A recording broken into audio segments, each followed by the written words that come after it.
This is We the Sales Engineers Podcast, show 194. Welcome to We the SEs Podcast, the show for sales engineers by sales engineers with your host, Ramsey Majaba. What's up, SE Nation? Welcome back to another episode. And I have a special guest today. His name is Damien Hanna. He's a sales engineer and leader at Citrix. And I've been doing this for almost 100 episodes now. Yay. I initially started by coming up with a bunch of questions that I provide guests, and I quickly hated that because it never left room for movement. I have to follow the script. The reason I'm bringing this up is the topic of discussion today with Damian was supposed to be about grooming SEs from rookies all the way to leaders, and we never touched on that topic at all today. But it was a great conversation. The reason we didn't touch on it is because we went down a rabbit hole of a totally different conversation that I just really wanted to talk about because we've never talked about it on the show. And the topic the topic you're going to hear about is about offers, counter offers, getting raises, having career conversations, team sizes that are ideal. So it was more about like the individual, me as an individual talking to a pre-sales leader and getting the different perspectives of like, hey, me as an individual, this has happened to me. And he would explain, oh, this is why it means this to me. For example, working on a counter offer. As an individual, I'm just trying to take care of my family. As a pre-sales leader, what does that mean for you? So that's the topic that we're going to talk about. And I love talking to Damian. Like all of my guests, Damian was great. He was amazing. And because he was amazing, we went a little bit long. It's over an hour long, this conversation. But I hope you enjoyed it as much as I did because I thought it was great. Let me know what you think if you want me to tackle this topic a little bit more, or if you want me to tackle the topic about, grooming an SE from a rookie to a leader. Let me know what you think. I hope you enjoy this conversation. And without further ado, let's just jump in. Good afternoon, Damien. How you doing? I'm doing wonderful. Thank you. How you doing, Ramsey? I'm doing well. All right. So let's start the way we usually get started by asking you to introduce yourself to the folks listening. Absolutely. So Damien Hanna. I work currently at Citrix, software company, and I lead our pre-sales engineering team for Enterprise East in the United States. I've been at Citrix in pre-sales in some capacity as a sales engineer leadership for the past 16 years. Prior to that, I worked for an integration company doing all kinds of things from pre-sales to post-sales consultancy.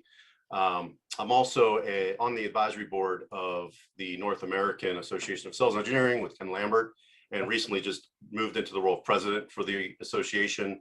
Nice. Relieving Ken a little bit of some of his duties. He's still the founder and vice president as well. So that's me in a nutshell, but I am a big fan of sales engineering, the role itself and how it's grown over the last decade or so. And I'm surprised to find there's still so many people that don't really know about it as they're coming up through their own career, or even if they're in school waiting to go into the career force. So I love listening to, what you do and the people that you get on here to talk and some of the things that you send out. So I'm excited for today. Well, I appreciate that. When I talk to people, I talk to like the older generation, older than you, who've been in companies for like 20 years, and then a younger generation than you who don't last in a company for more than like two months. What made you stay for 16 years within one organization? That's a fantastic question that a lot of people are asking right now. Not asking me, but just in general, and it's a lot of people questioning, how to help prevent folks from leaving too soon.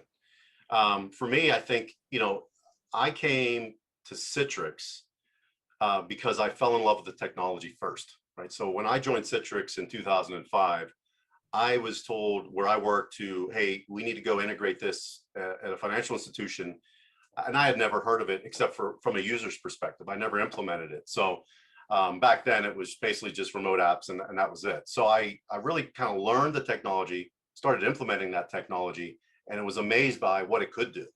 At the time, I was really involved in Microsoft, or actually Novell, but Novell migrations to Microsoft at the time. And Citrix for me was kind of the next step forward. This is where we need to go within the IT industry. And so when I fell in love with the technology, it took a little while, but I started researching the company more, got into it. I'm like, this is a place I'd like to be a part of. I'd like to work here and be a part of it. But I really didn't know, what the opportunities were. And at the time, the company was a lot smaller than it is today. So long story short, when I joined as a sales engineer, and I traveled all over the place, which for me was a little bit newer. So I got to see more places than just my local, metropolitan area. And the people I met there, were great people. The technology I was already sold on that. So the culture, the people, I would say, and the advancement of technology is what really kept me there all these years. And through all that, there was a lot of people that really, I would say, helped mentor me to help me in my career as a sales engineer, but then more importantly, is to step into a leadership role and what that meant for me and how I could get there. And then along the way, how I could become better and better as a leader, not even just at Citrix, but just in life in general. So through all of that, and people come and go, those core sets of people that I've known and that are there today, some of them have left. And what Citrix as a company always has done, as far as, if we take something down the wrong path from a technology perspective, customers are unhappy, people are unhappy, they've always seemed to turn that around, right? We kind of right the ship. So for me, there's some loyalty factor to that, where I felt like my career took off because of people and the technology and the organization. And I give back as much as I can to that. Now that's me personally, but for your question, I don't really see that as much anymore as I used to see it. Now I'm not kind of in that group of folks, as you mentioned, that, go work one place and then you retire and that's it. But, I think it's really about, you got to think about when you wake up in the morning and you get your feet out of bed and you start getting ready for the day. Are you excited about what you're doing? Are you excited about contributing in whatever fashion that might be for your career, which is completely separate from your personal life, right? And if you feel that way, and everybody has bad days, but if you feel that way in general, I think that's what keeps you going. For the people that run into that rut where they just can't find motivation, so they get up and they do their work, they're not really there's not 100% commitment there. And it's not necessarily their fault, just something has happened along the way. And that's, I think, where you see a lot of folks jumping from job to job to job, and they're just trying to find their path. And it's really about, not all places have great culture, not all places have great people. And even probably pay is a big factor as well. So for me, that's really what it is. But I'll take it one step deeper, if you don't mind. I think, if you start talking about, we've hired a lot of folks that have just come into the workforce on my team, in my organization. And I've talked to many people across all the different, pre-sales organizations, whether it's the society or our association, Resignation, et cetera, and the folks that you've talked to. And, look, a lot of people are getting hired into the sales engineering role or pre-sales role with degrees that they were thinking about doing something completely different. Yep. Whether it was a marketing degree, but more often I see like industrial engineering or some other engineering degree, not necessarily IT, or information systems or information sciences. So my background was in the IT field. I went to school for that and learned how to program really, and some networking. And I kind of came over here. It was really seamless. For those folks, I think it's a shock because they find this position and they could have went to a Siemens or they could have went to another organization besides a VMware or Citrix or any software company, and probably done something a little bit more in their field, but potentially as a consultant or sales engineer. So when they come to a software or technology organization, I think that a lot of it is just they're just trying to figure it out, right? Is this for me? Can I make money doing this? Do I enjoy doing this? And what I typically see is some of those folks, the answer to that is yes, on all fronts. And they're really good at it. And they really take the transition over into that role well. They make a lot of money doing it and they make a lot of customers happy. I see other folks that they're not quite sure if it's for them or if what they're trying to sell is for them, right? They didn't grow up with the technology. It's just a job. And those are the ones that you see, they just need to go find their place somewhere else. So there's concerns for hiring managers when it comes to that. And I think that when you have newer folks in your industry that you hire in, whether it's through an internal program or externally in that they've only been in the field a couple of years, it's important to really understand what their expectations of the job are, not just force down your own expectations. So from the people I've talked to, I haven't talked to anyone who doesn't like the technology or whatever product they're working on specifically. It's the reason they've left companies or they're looking to leave companies is mainly because they don't like the organization they're working for or they're underpaid. And unfortunately, I don't know what it's like, what's your experience, but you generally don't get a good raise unless you leave the company, which sucks. Look, that's a valid point. And, I could sit here and argue with you, but on this, I won't do that. I'll say that I would say that it all depends, right? It's unfortunate because there is truth to that. Meaning, I've had people leave my team that got a huge increase in their pay, their total comp, going somewhere else, even to a competitor. And sometimes I think that's unavoidable. And for the individual, depending on how large that difference is for them, it's kind of a no-brainer, right? Especially if they're looking at family first. What do I need to do to take care of my family?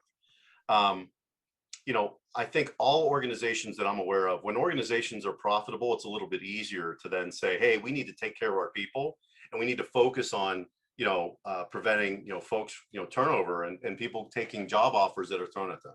We all get the LinkedIn messages from people asking all the time, there's always postings everywhere. And I think if you can take care of your folks in a sense of, if you think about it, where they're not waiting for 5 years for a promotion or 3 years for a raise.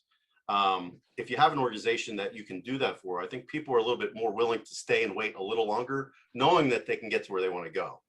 The bad part of that is, with so many startup companies and even non-startup companies, larger organizations that have been around for a while, if they're in really need of somebody in a certain market, they're willing to throw a lot of money at them. I'm not going to say that we do that, but we may or may not, but other people do that. So yeah, it's a tough thing. I wish that there was more money just to give out to people that you find are very talented and need to stay. I wish people did that for me as well. But, I think that I have had offers from other places throughout my career. And the reason I didn't go was because of everything else I said earlier on. It was, the people and the culture. You can't trust that you're going to get the same experience working somewhere else just for more money. So you got to be careful when that stuff happens. Yeah, I mean, I can give you myself as an example. When you get over a certain amount of like monetary, I guess, salary, money becomes a secondary function or reason to leave a company. Yeah. I had a great manager. His name is Matt Sinipoli. He's moved on from the previous company, but I didn't even look elsewhere when he was my boss, even though I knew friends who left the company that I worked for and got a better salary somewhere else. I didn't even think about it because he was an amazing boss. And as soon as he left, I'm like, I'm out. So having it's not always the money. Hey, I can't complain that I got a raise since I left, but I still wish that he was my boss. Yeah, so that's a good point, and I think that's probably one of the most important things, because that's who you're probably interacting with more than anyone in your job, right? In a sense, maybe not daily, depending if it's virtual or not virtual. But think about that. So I know people that left for money, it was a great opportunity for them and they hated who they worked for, or who they worked for changed and they were like, I got to get out of here now. So yeah, I mean, it's tough. I think I see that a lot more to your point, with people that are just starting out in their careers that aren't quite at probably a level where they want to be financially. And for them, for other companies, it's easy to say, hey, we can bring you on and give them a 25 to 50% increase in their comp, because it's not really quite that high yet. Well, that's what happened to me, really. I left the first company, they weren't doing very well. And well, at least my department was doing great. Just the company as a whole wasn't doing very well. So I never got a raise, which made me look elsewhere, which made me get a big salary bump. So I'm thankful for that. Yeah. Yeah, it happens. It happens. And you know what, Ramsey? I don't think there's a way to prevent that. I think it's just because it's all really scenario based. It depends on the company, the people. Are they doing well, right? Did they, in a publicly traded company, did we hit the numbers that were on the market? For a startup or a privately held company, do they have enough money to invest in those people? And sometimes the answer is yes, and they do. but sometimes it's not. And it's not necessarily a human decision on, I don't want to give people more money, but it's a business decision at the higher up levels that trickles down and kind of sucks for everyone else. Oh, like I didn't doubt that my boss wanted to give me a raise. He just couldn't. Just couldn't, right? Yeah, he just so I still have a great relationship. He's actually one of my customers, so I really it's been. He's the best. He is the best, but doesn't listen to this, so he doesn't. Okay, never mind. Yeah, he's good. But yeah. So Ramsey, do you mind? Let me ask you a question. You don't have to answer this. I'm just curious. So based off of that, would you think that in a scenario like that where you weren't quite where you wanted to be financially, and you felt like you were deserving of more, you put the effort into the organization, you've done well there, and you had some offers somewhere else, or maybe even before any other offers, so maybe before that even happened, do you think there's other things that people being hiring managers, HR departments, financial departments within organizations should think about doing for, let's just focus on pre-sales since this is what about, to keep talented people there? Meaning, sometimes it's about getting a raise, but what about, equity, RSUs, stock options, or anything like that? People have different opinions because they're like, well, I can go somewhere else and they'll give me some. Well, I'm curious what your thoughts are. I think it's kind of like it's sales engineering, right? We have to understand what the person sitting across from you wants. If you're at, like, I don't care about RSUs because I don't trust them. I don't know. It's the Lebanese thing in me, right? I never grew up with them. I don't know what they are. I want money. Like, give me money, I'll buy my own stock. You just need gold. Yeah, basically. So that works for me. I know other people who would take a dip in money to get RSUs. So it's basically up to the manager at that point to do a proper discovery on the SE and see what they care about and what they don't care about. Maybe they want to work 4 days a week instead of 5 days a week. I don't know if that will work, but maybe they want more flexibility. So it's not always the money. Well, you're absolutely right. So I think a lot of times, I've had people ask that sometimes it's a financial thing, but when they hear about, hey, maybe there is something like an RSU, and I'm not saying just at Citrix, this is people I know across the industry.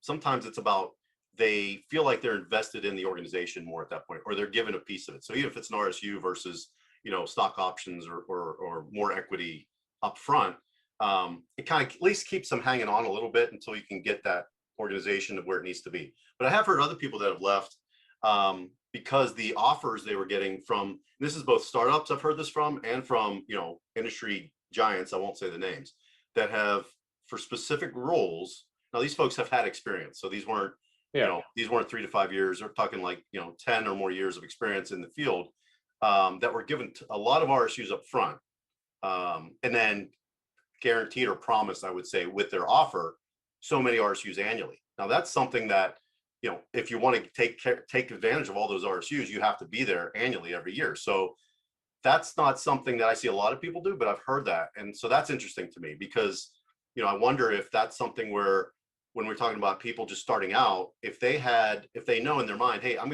know I'm going to continue to get these, let's call it, pick a number, whatever that number is, every year for the next 3, 4, 5 years. It's almost like a contract. It's not a binding contract, but maybe locking them in, versus what I'm seeing today is somewhere between that 12 months to 2-year mark. 18 months seems to be the sweet spot, where folks coming out of college or university into this field, into this pre-sales role, are getting offers and saying, hey, I could go make that bigger paycheck somewhere else, doing something else. I like the idea of the RSUs because you get that non-binding commitment from them, because SEs are expensive to begin with. And if you're hiring someone who's never been an SE in their life, there's a lot of investment that goes into them. Yeah, I mean, for you, you could have got, instead of RSUs, but let's take RSUs out of the equation. What if it was, hey, every year annually, you're going to get a 25K, annual bonus for every year. You got to be here till December 31st for it, whatever the number is, 50K, whatever entices you. Is that something, I'm wondering if that's something that hiring managers should start thinking about building into offers for sales engineers, because sales engineers is sales, right? It's technical sales. And I know sales reps negotiate their salaries and their compensation a lot when you're talking about enterprise software technology sales, not just starting out. So just a curious question. Yeah, I guess it depends on the situation. I mean, sure.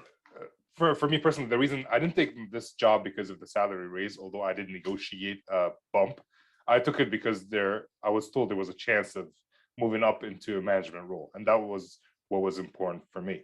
Other So, topic. Good. yeah, so that's why I went into that role. Now, if they had told me, oh, there isn't any management role, but hey, we'll give you an extra 25K every year you stay with us, then yeah, I mean, I'll stay for a year while I'm looking for another job. Yeah, right, right. That will give me that as part of my base, because it's doable. So yeah. So I don't know. Again, what's important to the SE that you work with? And that's the thing that I see with companies is they have one size fits all. We have this curve that you fit within, and if we don't fit within, we can't hire you or we can give you an offer, which I think that needs to change, because startups are paying a lot more money. Different people are talented. The problem is I'm seeing people who've never been SEs in their life are expecting that money. Right. And it's like, yes. You have to start somewhere. You start with them with the NCAA before you jump into the NBA. And even as a rookie, you get paid a lot less than someone who's been there for 5 years and is proven. But in sales engineering, it's starting to be different from what I've seen. Yeah, and I think that that's an expectation of the people coming into those roles, and I think that's where we need to look at different ways of. And you said it right. I think, I'm not a direct hiring manager that often anymore. I have a leadership team underneath me, and then we have about 40 team members underneath them. But I am involved in the process all the time. And we do a lot of things. Like, even if somebody without experience, we'll sit down, if it gets to me, if they're a finalist in the interview process, and we'll do a mock customer meeting, right? And if we know they don't have certain experience either with Citrix or with sales engineering, we'll give them a challenge, right? So, hey, next week we're going to do this interview. We'll give them, let's say, a presentation or some information. Go learn this stuff, and we'll set up a quick scenario. And it's a quick 20 minutes. You can tell a lot by that. Can this person, I know this person has been doing it for 10 years, but can they learn this stuff quickly? And do they have the potential? And if they have the potential, I feel it's worth investing in those people. And then you have to keep training them, and you have to mold them, and you have to understand what they want. This is what you said earlier. It's not always about going somewhere for the money if you can't get to where you want to be. So a lot of times people will stay because they're given opportunities to move down a career path that they want. Yep. And the money thing is a secondary component to that. Or they might go somewhere else like you did because there's an opportunity to move into a different part of your career that you want to do, like in a leadership role. So I do think that's very important. And I try to strive to help my managers coach their teams, individuals, to really understand what they want to be doing over the next few years. And some of them, hey, I love doing this. I could do this for another decade. I just want to keep making money, and I love doing what I do. Others, like, I really want to step into a leadership role, or, I've heard people want to go into a product management type role or a readiness role. So there's a lot of pathways. And recently we've had a few sales engineers move into a pure sales rep position. Some have been successful, some have not. Traders. Yeah. So there's a lot to think into that. What I try to do at least, and I try to think about what we're talking about here is, and can we give them either opportunity to show their visibility through the organization to help get them to where they want to be? They still have to do the work, but can we help them? Can we understand what they want, and can we help them? Unfortunately, the truth is it doesn't always work out. It's just, you can't help everybody get exactly what they want. So, yeah. But you got to try. Can I ask you this? In my experience, when people join a company, they don't tend to get large raises. It might be like inflation adjustment or whatever, which is why I think people are afraid of taking a job for a low salary, because they know in the next 5 years, unless they move from that company, it will not be high enough.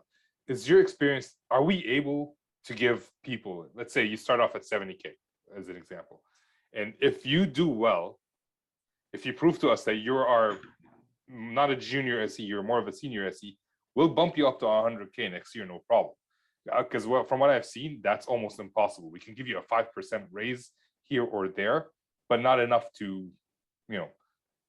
show you that we understand your value. Yeah, it's an unfortunate question for me to have to answer, but I will answer it. I think that things have changed from that process, because again, hiring somebody that's experienced, let's say, they're probably at a pretty decent range from a total compensation package. And so there's some wiggle room there where we would, not just I'm talking about in general, but from my experience, you could bring them over and give them a nice chunk of an increase with that. Yep. But it's really the same scenario as hiring somebody new that doesn't have a lot of experience. And so the next step, what are the next steps? I look at it like this. I think the majority of the responses to anybody you would interview with that question would be, you are correct. Hire somebody in at a certain compensation, and somewhere, there's a cost of living, maybe a merit increase or cost of living, whatever you want to call it, 2% to 5%, somewhere in there. The lower their compensation is, the higher that increase might be on the percent perspective, because it's not a lot. But really, until they've proven themselves, even an experienced hire, I wouldn't expect anybody to do that for me. Just because I show up, I don't expect you to bump me up with a 25% increase. But if I show and I prove my value to you, like you said, that I am a senior level engineer, I've closed these deals, I can handle talking with the C level, whether it's the CTO or CIO, I can talk to the admins, I can demo, I can do my proof of concepts, whatever it is. Plus all the admin stuff that your manager expects, that's where I think giving somebody a promotion. So I like to bring somebody in at a level that they have room to grow from a career. And if we can give them a lot of people think, oh, you got to be at least 2 years in the role to prove yourself out. I think with experienced people, that seems to be the average amount of time, give or take. But with somebody new, if you brought them in low, you need to correct that. And yeah, we've done that. I've done that on my team, and I've heard other people doing that where, hey, this person should have been brought in at a higher level. They've proven themselves. And instead of just that 2% that we gave them last year, they're 18 months in, we're going to bump them up, and we're going to get them to a level where they're going to be happy, and they're going to be better and more, I guess, in the range of, the market range for that position. So it happens, but it's definitely not something that happens as often as we would all like. It's interesting you say that. When I first joined my former company, I came in as a SE. So my salary was a big pay raise over what I was getting. So I was really happy about it. But I figured out shortly thereafter that people get paid more than I do, which is fine. I felt like I was getting what I deserved. But like a competitor reached out to me. I didn't actually have a conversation with them. They just said, "Oh, we can bump you up to this amount." I'm like, "Oh, that's interesting." I called my boss up. I said, like, these guys want to talk to me. I like you. I want to work for you. What should I do? They said they could offer me this much. So he had to go and lie to his bosses and say, I have an offer in hand to be able to get me that salary raise, which kind of, in the end, came and like bit me in the behind, because every time I met with the VP of sales engineering or the VP of sales, they would tell me, oh, you're not committed to our company because you got an offer from someone else. But that's the only way I was able to get a raise. And so yeah, it's a double-edged sword there, man. I know that feeling, and most of the time I'm on the good side of that, I guess, because I'm the guy saying, oh, you're not committed, but for where I work. But I think that, look, I've had conversations with anybody, and I always try to keep an open door with people I work with. And if they want to talk to me versus their direct manager, I'm open to that. Or sometimes we'll do it we'll be 3 of us on a call, and I ask them to just be honest and open with us, because if you're not committed to work here, you don't want to work here, I don't really want you to work here either, right? So let's figure out what's the best thing for you. And there's been people that have told me, hey, somebody reached out, this sounds like an interesting offer, I'd have to stay another 3-4 years here to make this kind of money. And I'll play devil's advocate with them and say, look, why is this interesting to you? Is it just the money? And I'll give them examples. At the end of the day, if they're not convinced to stay for other reasons, they're not going to necessarily be that way. Now, in your case, where you're given that match or that increase, I've seen that work and I've seen that not work. So regardless of that messaging up to his boss, where I've had to go and ask for money for an employee before, and who knows what that person's thinking, whether they say it to you or not, right? They might not even say it to you. They might think it. It's one of those things where people don't feel comfortable telling their managers that, hey, I'm looking at other opportunities. And so typically when it happens, it is, hey, I know what this offer is going to be, and now I got this tough decision to make. So I think if people have conversations about career early and often with their manager, so managers should initiate it. If they're not, we should all ask and have those conversations so that we're on the same page about, this is what I want, this is what I expect on my career. Your boss or your boss's boss might just want me here as a resource to go do this thing with the customer, but this is what I'm looking for. Whether it's, I want to keep going through a promotion from a sales engineer perspective, or I want to be a leader in the organization. And if you have that early and often, I think that helps all those situations. So if something comes up, you're like, look, I don't want to go, but I keep getting these calls. I feel like I don't have the opportunity. That sometimes leads into the conversation like, you know what?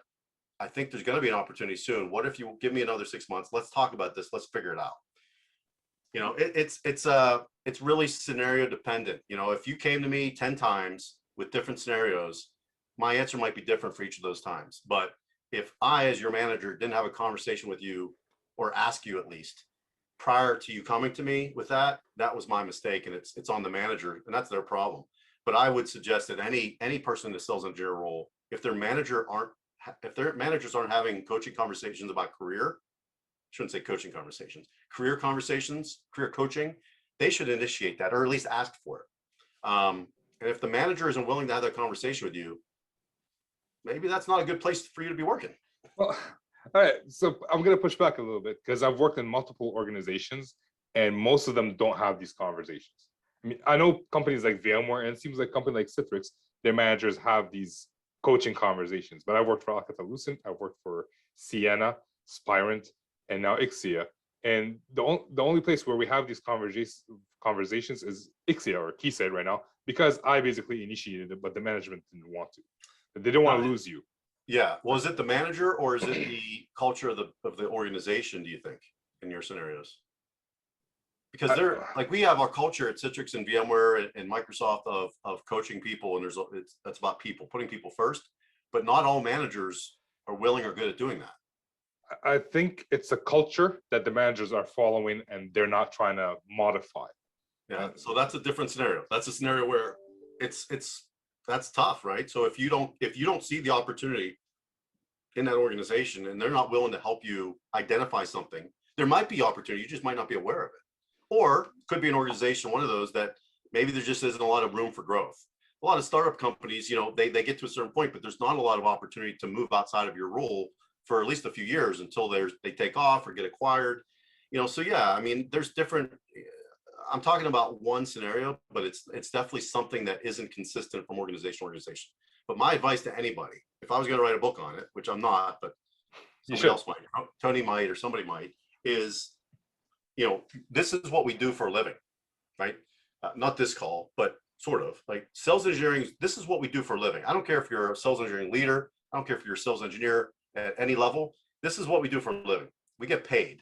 We get paid because we do this for a living. Why do we do that? We do that for our family, or for whatever we love, right? Whether it's your family, whether it's, you know, if you don't have a family and children, maybe it's for your parents, maybe it's for you, but it's about living your life. And you got to think about that first. And everybody typically does. Plenty of people work hard and their work ethic is high. And I like to think mine is, and we invest a lot of time away from that family for organizations.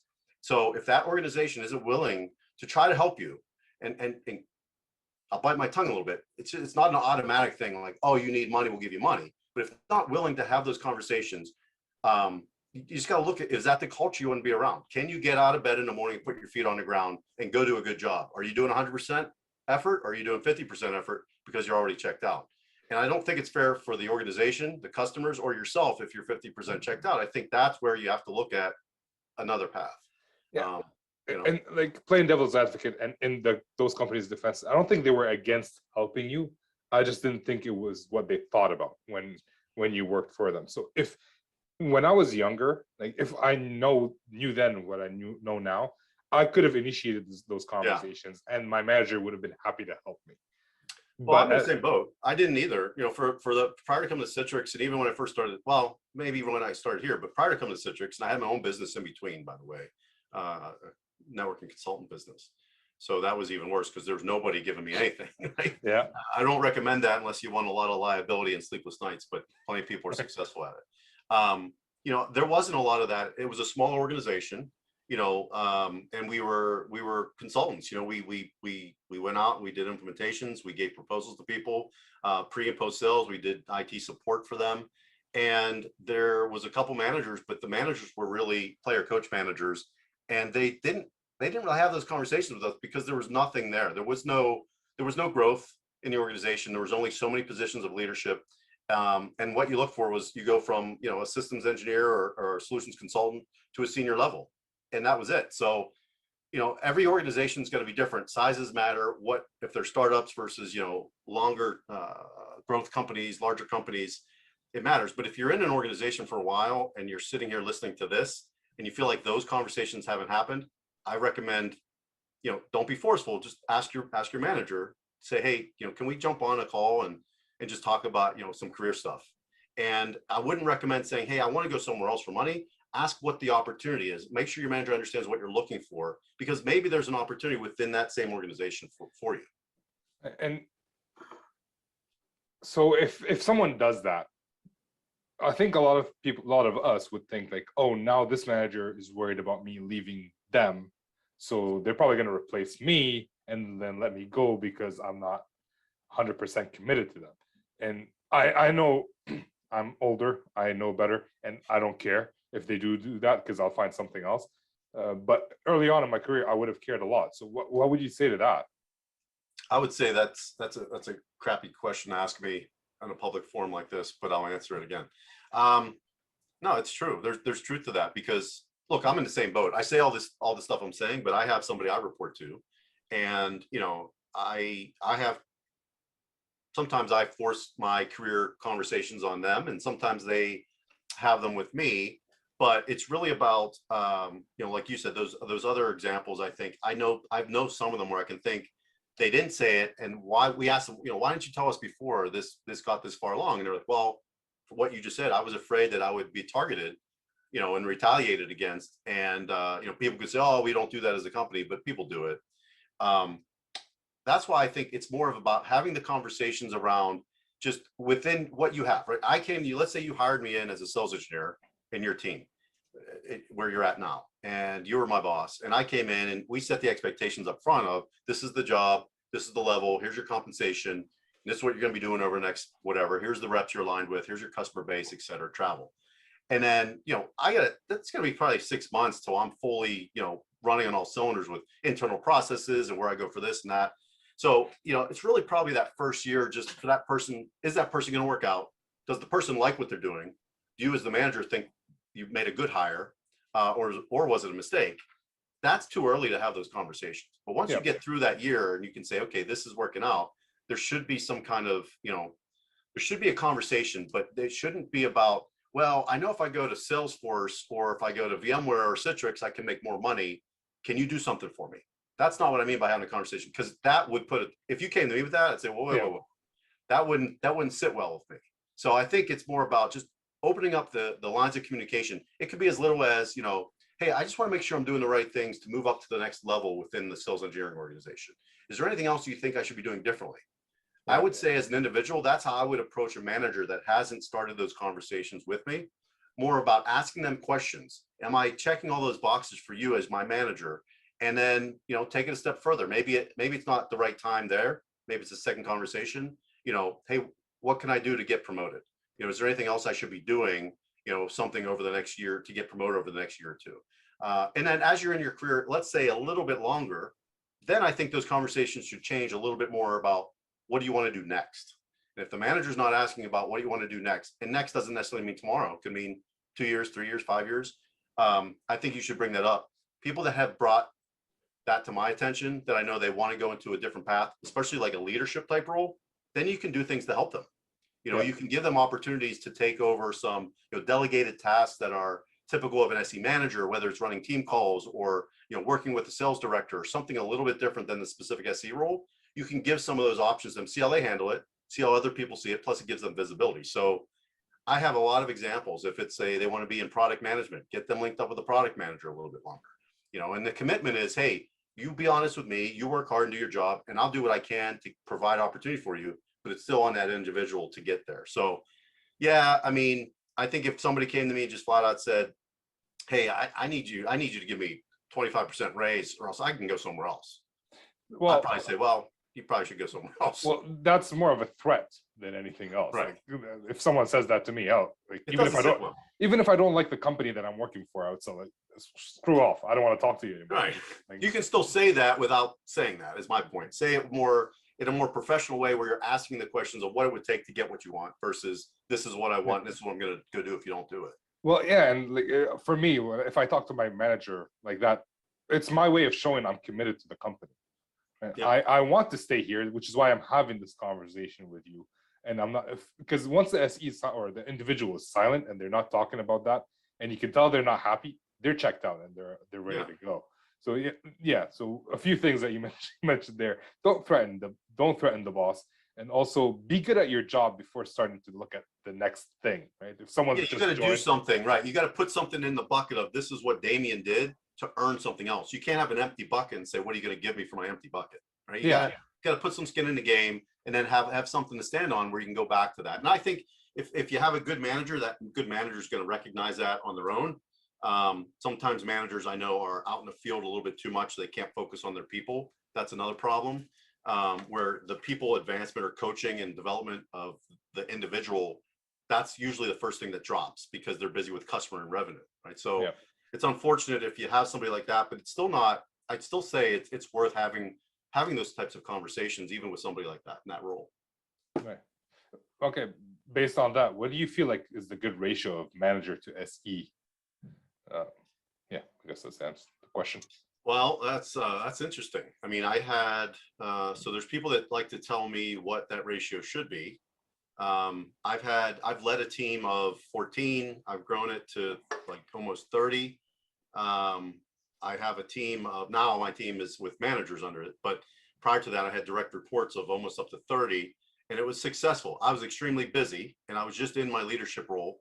And, so there, I probably made some mistakes, and I learned from some of those mistakes. It's not cookie cutter. You can't cookie cut across every single individual. That was the big thing I learned back then. But I tried to do that to make sure I got to every single person on one-on-ones and coaching conversations and et cetera, et cetera. That was too much. You're not going to help everybody. We grew, and at that point, I'd say it got too big. There wasn't any other options. I would say if you have, it depends probably on what the organization is and what type of selling you're doing, right? But now, if we're talking tech, a lot of it is SaaS based, and not all of it. A lot of it is maybe this doesn't fit in with like manufacturing, selling widgets and things like that, which Ken Lambert would be better at answering. But I think that if I had to say a range of what works the best, everything's possible. I think what I ran was pretty good at the higher amount. And I've had people, small teams that worked out great, small teams that worked out not so great. But I would say probably somewhere between like 8 to 12 SEs total max. Again, it's really going to depend. Some instances, if it's a specialist, I'd say that number might be a little lower. When I look at some of the teams that I've seen be successful, they probably had 8 to 10 SEs to that manager. Okay. That's probably a good range, give or take. Yeah, I mean, it's also dependent on the skill level of your SEs and how much handholding they would require. If you're constantly putting out fires for all of these SEs, maybe. Yeah, if you have a brand new team, I would say, that number should be dropped, right? You want to maybe be around like 4 to 6, and that way you can really focus and help them along because you're going to be doing a lot of things with them. If you have a little bit more experience of a team, you can provide more people focus on the folks that need it and let the other folks do their thing. And then they know you're there for them if they need you. And that's where the 8 to 10 typically is. So I think the answer is like the favorite answer that SEs have. It depends. It depends. Yeah, that's right. How many users can I get running on it? It depends. It's but it definitely does. And I think even like I'm thinking about Citrix, even within Citrix, depending on the area, depending on the manager skill level, and depending on the people skill level, and depending on what group they're in, it depends. But I would say that if I put myself in a spot, like right now I have 5 direct reports. And for me, that's plenty. I feel like I could add maybe 3 more and still be okay. But beyond that, it would start getting a little tricky, a little overwhelming because, it takes away from your other schedule. But what would drop off wouldn't be these other things that are customer focused related for me. It would be my people management or my people leadership pieces that, talking like this and coaching and things with them, those would drop off. So the larger the team, the more that goes away. And so you run into situations like we just discussed, which aren't really good for the individual. So I think it's dependent, but if you're somebody that's in that role today, or if you're looking to join a team, if you join a team where there's one leader and there's 50 SEs on that, unless you're just looking for a paycheck, don't expect to get any of this coaching out of that. But if you join a team that has, 5 to 10 people on it, that's a good amount of people where I think a good manager can focus their time on customer activities, business activities, and the people development. So if someone is a brand new SE leader, how can they recognize that, okay, now I have too many people, I should ask for like a reorg or some form of split? Maybe we should promote an SE, a separate SE team lead. How can they Maybe a team recognize lead that? to help you out. Yeah. So sure, absolutely. So I think that again, that it's really every individual might be a little bit different, but I think you get to a point where you start realizing that you don't have enough time in a day to take care of everything you were doing with a smaller team. And so you have to shift gears and say, okay, let me change my focus. My focus used to be on every single person. We'd have a one-on-one. Here's all the opportunities we're working. And then I'm fully integrated in those opportunities. And they had time to do that maybe because they had 3 or 4 direct reports. Now let's say we double that up to 8, 9 people, and across 2 different distinct sales areas, that manager, that SE leader needs to really put some thought into, where do I need to invest my time the most? And I think naturally what happens for somebody that's new that isn't aware of that, first of all, hopefully they have somebody that can provide that direction coaching to them above. But I think what they would figure out sooner than later is, well, I have to keep canceling these meetings. And what they keep canceling is most likely going to be the internal one-on-one calls or coaching calls or whatever. And eventually they're going to figure out, okay, well, I'm too ingrained in the field over here and I don't need to be, because Ramsey I know has it. I'm going to let Ramsey go. I'm going to check in with him. Hey, I'm here. Do you need anything? You're good. And I'm going to go make sure I'm focused on the accounts that I know this newer SE's working for $1 million. That I want to make sure they're not missing anything there. So it's really about shifting your time and figuring out the good balance between the people development, the business. And I think, even for me, like I said, as a new leader, when I remember back, I would say, okay, I want to do all of it. So to do all of it, I'm going to cookie cutter what I'm going to try to shape every single SE into. And I found out very quickly that didn't work. I found that out on my own through some of the SEs really pushing back. So it was more about, okay, this isn't working like I thought it was going to work. What can I do different? And so I had to figure out a different way.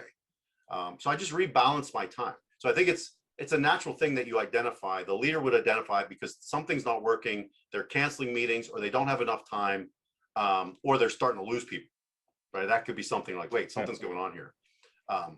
And if you don't have somebody good really kind of helping you as a new leader, mentoring you and saying, hey, make sure you keep an eye on this. Make sure you don't drop.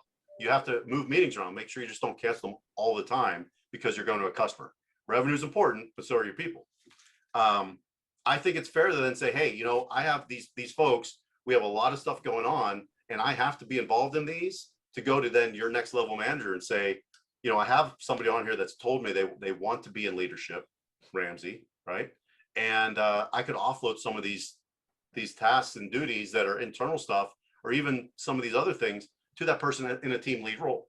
And we've done that. I've actually done that at Citrix. We've had where the team's gotten a little bit too big, and we've had people that were looking for opportunity. And a nice, easy way to step into a leadership role without going to another organization is taking on what I don't know what other people might call it, but I call it team lead, which would really be, you're still a sales engineer, but you're kind of a go-to when that manager's not available or around. Running the team call in place of the manager. So instead of canceling the call, you have your team lead take it. And some of those things have helped with that when you do have a larger team, but not everybody's willing to say, yeah, we'll give you a team lead. So sometimes people have to take the team lead title unofficially and not get a pay increase. Yeah, but from what I see, also you kind of have to prove yourself as a team lead before you get that, or any role. You have to prove yourself in that role before you get promoted to that role. Yeah, and guess what? I've had somebody that stepped into a team lead role because they really wanted to be an SE manager. And I really want to get into leadership, and I want to do all this. And they started doing some team lead stuff. They even took some classes on their own, which I was impressed with. To come back afterwards, say, hey, this isn't what I thought it was. This isn't what I want to do. I want to be closer to product. So people change their mind, and I think that's a good way where, it's not a lot to put on a team lead, right? If your manager puts everything on the team lead, that's not fair. But if you just put a few things, add a little bit more, and in a case of a larger team, so if somebody does have somebody, let's say a manager has 12 to 20 SEs. I know some startup companies, you're building the teams and you don't have other managers in place. If you can get a team lead in there, then you can start saying, okay, well, this group of folks could maybe not technically report to them through HR or anything, but they can run some of the stuff with them, make sure they have what they need for those opportunities while I'm focused on the rest of the team here. And then I'll have a one-on-one with my team lead to make sure everything's okay. So it's almost like they're another manager, but they're only acting as a part-time team lead, if you will. It's funny. I advocate the same thing for people who aspire to be salespeople. Right? Instead of moving cold turkey into sales, not knowing if you're going to like it or not, maybe ask that you're given couple of small accounts and run with those. But it seems that not many companies like that. You're either committed to be a salesperson or you're committed to be an SE. And if you move to sales, me as a manager, I get insulted some, and I will not take you back. Although it's happened to me. That's a tough one. The sales going to sales probably is look, if I take a sales engineer wants to go anywhere else in the organization, within the same organization, to any other position, people won't blink twice at it. But going to from an SE to a sales role, all of a sudden everybody's saying, what's this? Why would you want to do that? You know, you don't have that experience. Well, I call BS on that. Of course they have the experience. They might know the sales process internally, but we know how to go sell to a customer. And, you know, look, I think that that's a good point. I've seen that. I've seen it happen, but you're right. I don't think that happens a lot. Most places don't really like to say, hey, let this person lead. Here's where it comes into play. I have a couple examples in my head I'm thinking of where a sales rep was gone for whatever reason, medical leave, or they quit, terminated, a patch was open, and the SE kept working those opportunities. And let's say the sales manager was tied up with other stuff because they lost another rep, their covered area. So the smaller area, the SE just said, hey, let me run with everything. They did basically everything except when they needed quoting and things like that, they went back to the sales manager. So two things happened there. They proved they could keep things moving within opportunities on their own with those customers, building relationships, proving out the technology, and setting up what they would need from a sales perspective, and working with that sales manager to say, hey, I have everything under control, but this is what I need to make it happen. That's a good opportunity at some point down the road, if that SE wants to be a sales rep, where they get what you said, a couple accounts to prove themselves, that manager is going to be interested in hiring. So your advice is get your salesperson fired so you can try it out. All right. Get them fired if they're going to give you half their pay, maybe. I don't know. No, yeah. But if take advantage of opportunities when they present themselves. That's a better way of putting it. Yes. Yes. I'll use that instead. I just noticed that we're almost at the end of our hour, and we didn't talk about the topic that we had discussed that we're going to talk about, but I enjoyed this conversation. I hope you enjoyed it as well. Absolutely. Absolutely. I usually move on to the not so fire round, but because we're at the end of the hour, maybe we'll do it in a fire round succession if that's okay. Yeah. All right. So these are the same 4 questions I ask almost every guest, and I'd love to hear what you think about it. Sure. So question number 1 is, what do you love about being in SE leadership? You know, I didn't even think that I would love it, right? So it's one of those things where I wanted to advance my career. I guess a little background is probably needed for this question to answer it properly. So I have 6 children, and so I'm not sure how well I do at managing them. Luckily, my wife does a better job, but I'm used to the chaos and I'm used to a lot of that. So I think that helps me. But why I love doing it is because I get satisfaction putting my feet on the ground, knowing I'm waking up to help people. And in a leadership role, depending on your mentality about what your leadership responsibilities are, you're helping people. I still have a focus and I have responsibilities to the company to bring in revenue and find ways of growing revenue and building new customer base and all that stuff.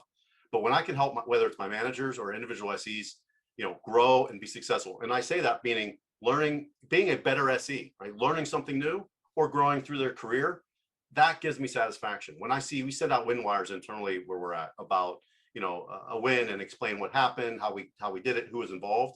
And when I have somebody on my team, that just makes me proud, because I know that, especially if it's somebody that we've helped along, we've watched them grow into the role.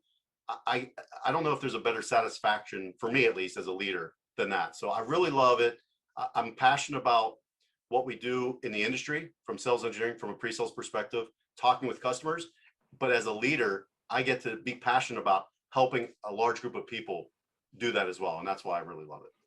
I was talking to someone who was being promoted, or they wanted to promote him to a management role, pre-sales management role. And he was hesitant because he wanted to work with the customers. And after a bit, he realized now I have 2 customers, my actual customers and my employees who I'm going to help impact their lives. Yeah. And more than, because then you got the reps and you got maybe partners and sales directors, everybody calling you. Yeah. But so it's interesting that even like for me, even if the product is crap, if I can help my employees live their lives and have a positive impact on their lives, I think that's still a positive thing, and it will make me even with a crap product, I'd still be happy.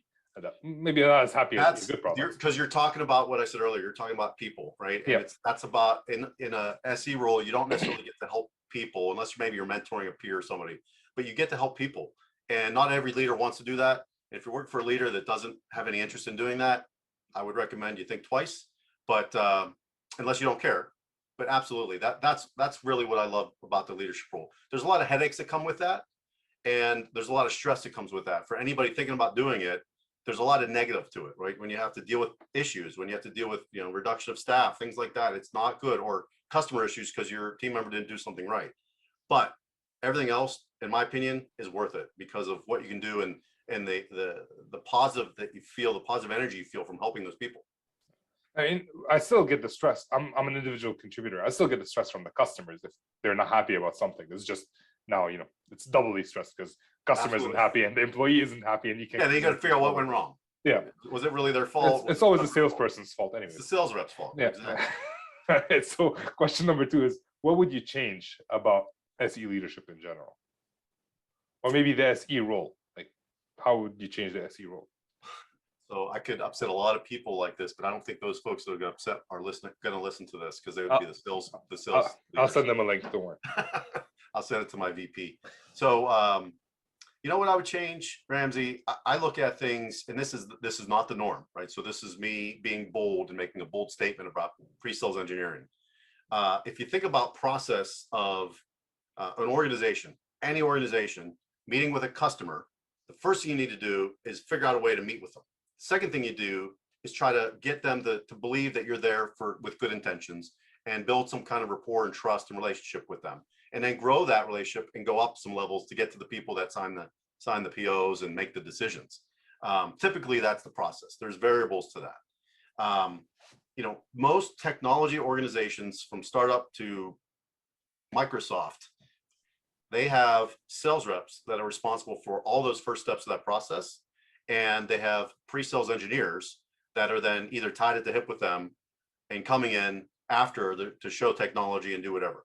The sales reps usually involved. So I'm not putting down sales reps, but what I would change is I think the concept, the way that our structure is, at least in the Americas, is sales reps and sales leaderships run the business, and pre-sales are just there as resources to support that.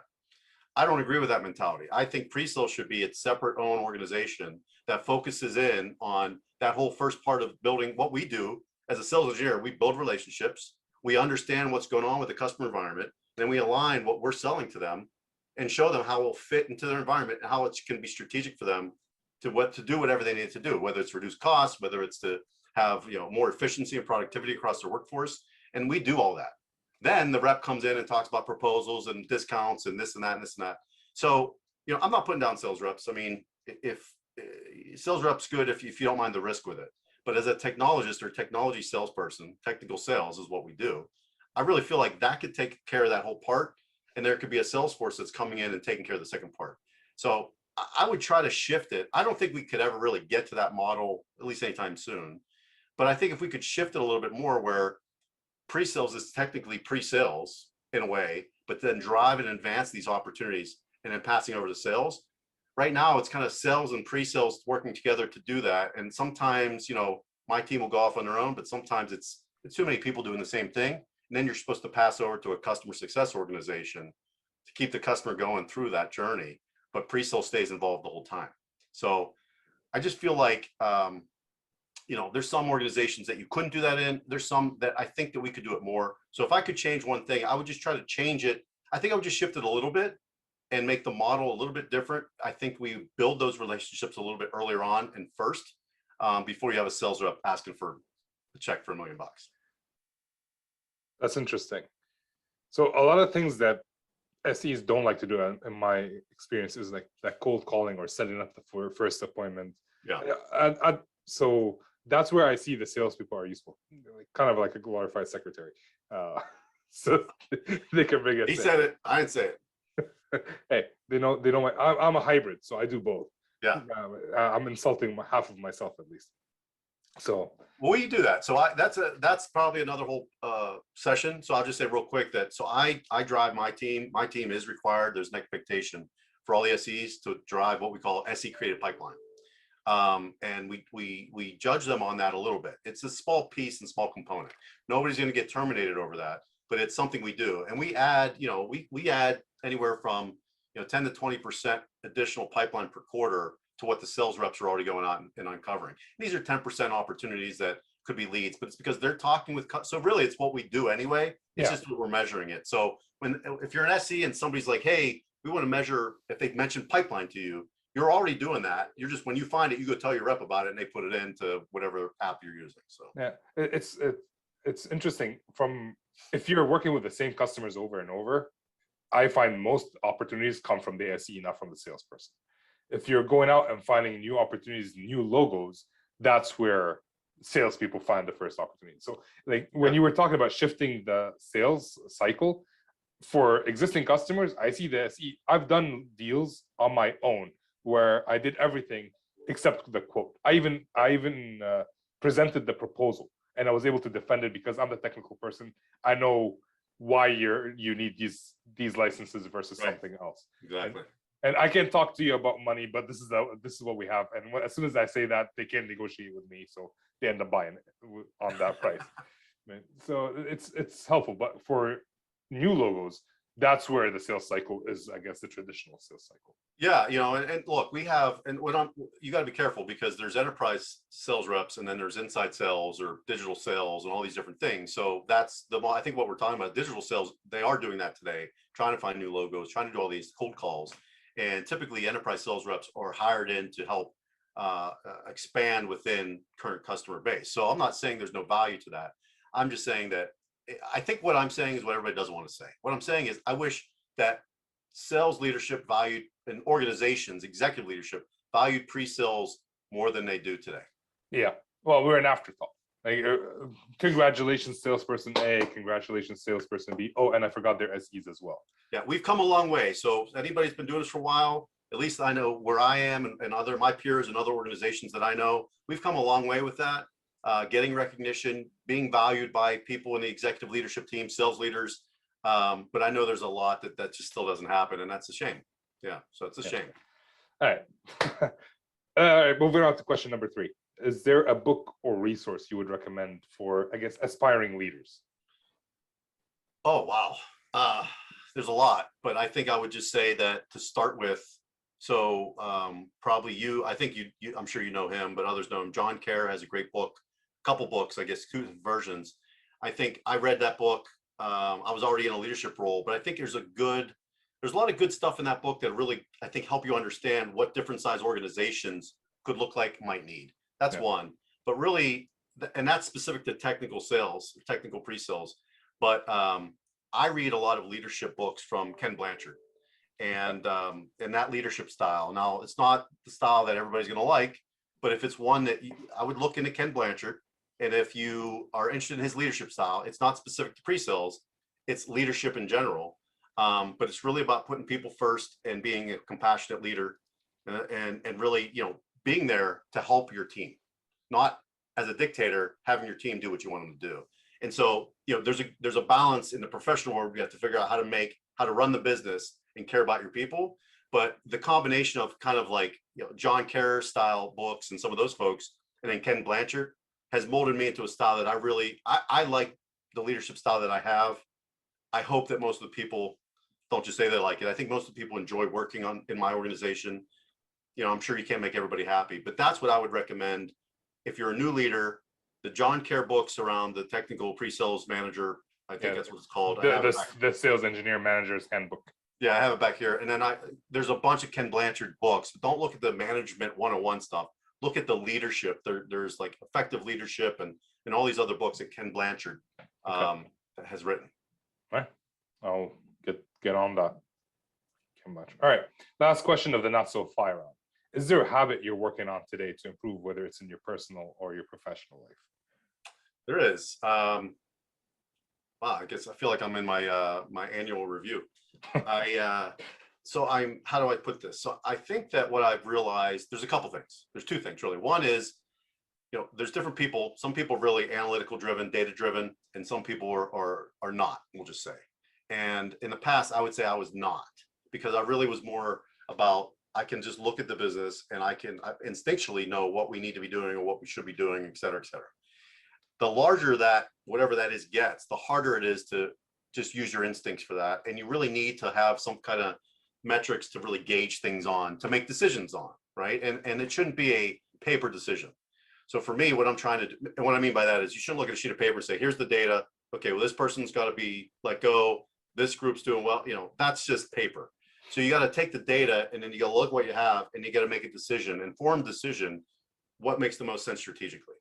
I am trying to be better at making sure I look at all the data and review all the data. And the data is only as good as the data is. So I do that and then make my informed decision. And sometimes I'm like, I don't even want to see the data. So it's a work in progress for me.